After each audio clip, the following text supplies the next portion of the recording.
Hey, what's going on YouTube? It's Pastor Matt back with another daily dose of defense. Today, what I want to do is I'm going to start off on a whole series of things that I'm going to talk about. I'm going to talk about the early church fathers, on the history of the early church. Now, this is coming based on an article I read, and I'll put a link to the article in the description.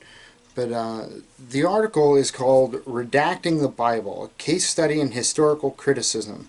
It's written by a man named William Grassy. It's from the Huffington Post. Now, articles like this don't normally give me cause for, hey, I need to talk about this. But this one did, because it really kind of got my gander up.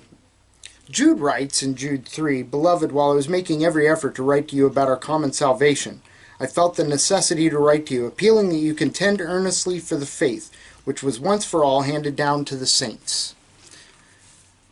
Now the question is who handed it down? How was it handed down? Was it handed down in written form? Was it handed down orally? Was it handed down 400 years after the events?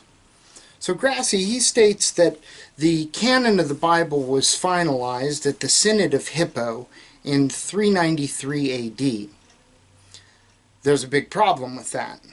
The problem is that the oldest complete New Testament, the Codex Sinaiticus, was written in about 350.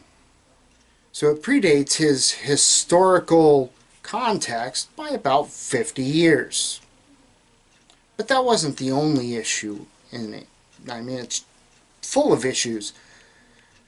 The next big issue is he says that the Bible wasn't really handed out to everybody until after the Protestant Reformation. The Bible wasn't available until after the Protestant Reformation. It wasn't printed, it wasn't anything. Now, the big key event of the Protestant Reformation is Martin Luther nailing his 95 Theses to the church door at Wittenberg on October 31st, 1517. Now, another big mistake on his part. The Bible was first being printed on the Gutenberg printing press. It's called the Gutenberg Bible. It was first printed in 1454. It had been printed for 38 years before Columbus sailed to the Americas.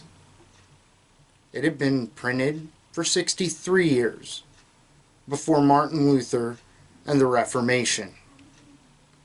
So, is he right? If he's got these two key historical events completely wrong, can he be right about the history of the Bible? What I'm going to do over this next couple of weeks is I'm going to talk about the early Bible. I'm going to take it from Peter through his disciple Clement, as well as through John and his disciples Ignatius and Polycarp. And we're going to follow the line down, because Polycarp had a disciple named Irenaeus. Irenaeus had a disciple named Hippolytus. Hippolytus was a teacher who Origen had listened to speak.